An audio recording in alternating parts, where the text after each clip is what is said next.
The Curious Case of Benjamin Button, penned by the renowned American author F. Scott Fitzgerald, 1896 to 1940, delves into themes such as time, aging, social class, and destiny. Fitzgerald, celebrated as one of the most esteemed American writers of the 20th century, is widely known for novels like The Great Gatsby and Tender is the Night, which, though not initially successful commercially, have since become literary classics. While primarily remembered for his novels today, Fitzgerald gained popularity during his lifetime as a short story writer for magazines. Originally published in Collier's and later included in Tales of the Jazz Age alongside The Diamond as Big as the Ritz, Benjamin Button falls within the fantasy genre. The narrative of Benjamin Button revolves around a man who is born elderly and ages in reverse, ultimately concluding life as an infant. This unusual premise serves as a poignant exploration of the inevitability of change in familial and societal roles.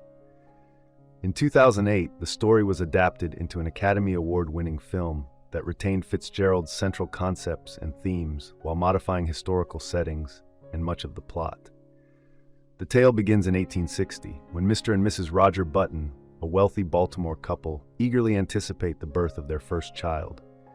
However, their excitement turns to bewilderment when Mr. Button encounters hospital staff behaving unusually and discovers in the nursery an infant who appears to be a 70-year-old man, complete with white hair and a long beard.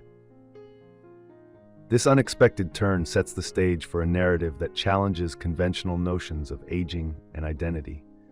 The father is preoccupied with how he will be perceived carrying the elderly-looking man wrapped in blankets, so he decides to buy him clothes. Despite Benjamin's aged appearance and height of 5 feet 8 inches, Mr. Button insists on treating him like an infant. He feeds Benjamin warm milk and gives him toys, although Benjamin is caught smoking a cigar. Benjamin prefers the company of his grandfather and does not get along with other children. At age 5, he starts kindergarten but shows no interest in the activities. Over time, Benjamin notices the network of wrinkles on his face becoming less pronounced and his skin becoming healthier and firmer. The family realizes he is not aging in the usual way. Instead, he is growing younger. At 18, Benjamin enrolls at Yale College and is mistaken for his own father by the registrar, who refuses to believe he is a freshman and expels him, causing a commotion. In his embarrassment, Benjamin vows to attend rival school Harvard someday for revenge. By age 20, Benjamin and his father, who is now 50, appear the same age and could be mistaken for brothers. They attend a dance where Benjamin meets Hildegard Moncrief, a beautiful young woman. Smitten, Benjamin asks her to dance. Assuming Benjamin is 50 years old and professing a preference for older men, Hildegard believes him to be of that age, which Benjamin does not correct. When they announce their engagement, Baltimore society comments on their apparent age difference, assuming Hildegard is marrying an older man. Benjamin joins his father's wholesale hardware business and proves remarkably successful, eventually becoming wealthy enough to acquire Baltimore's first automobile. As he ages in reverse, he finds himself increasingly drawn to a carefree lifestyle. Meanwhile, his wife, now a mother to their teenage son, grows older and less appealing to him. In 1898, he enlists in the army for the Spanish-American War and rises to the rank of lieutenant colonel. Upon his return, his reverse aging becomes a source of distress, described by the narrator as awful and incredible. Hildegard, his wife, becomes disillusioned with him, accusing him of regressing due to a lack of dignity. In a reversal of the societal gossip surrounding their marriage, people now remark on the age gap between Benjamin, who is full of vigor, and his considerably older wife. More interested in dancing than business, he relinquishes control of his company to his college-aged son, Roscoe, whom he now resembles. In 1910, Benjamin fulfills his earlier vow to attend Harvard, where he excels as a freshman football star, triumphing over Yale. However, each subsequent season sees him becoming smaller, and by his senior year, he fails to make the team altogether.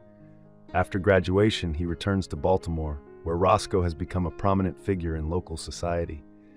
Embarrassed by his youthful appearance, Roscoe insists that Benjamin refer to him as Uncle. As America enters World War I, Benjamin, now aged 57, longs to enlist, but but instead receives a letter commissioning him as a brigadier general in recognition of his service during the Spanish-American War. When he reports for duty, a young sentry mistakes him for a child playing soldier and doubts his presence.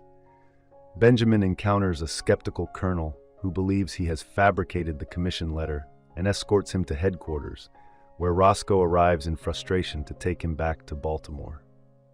In 1920, Roscoe welcomes his first child, but the family keeps Benjamin, now physically resembling a 10-year-old, at a distance.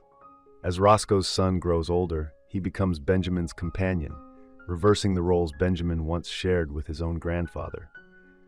They attend kindergarten together, and the activities that once bored Benjamin now captivate him. While his grandson progresses to first grade, Benjamin remains behind. Eventually, he is withdrawn from school and cared for by a nurse named Nana, who teaches him words and engages him in toddler games. As Benjamin continues to grow younger, his memories fade and his awareness diminishes. He regresses into infancy until his recollections fade entirely, leaving him in a state of darkness where the images of his crib, the faces above him, and the comforting scent of milk fade from his mind altogether. I hope you enjoyed this video. Leave a like if you did, and be sure to subscribe. Thank you.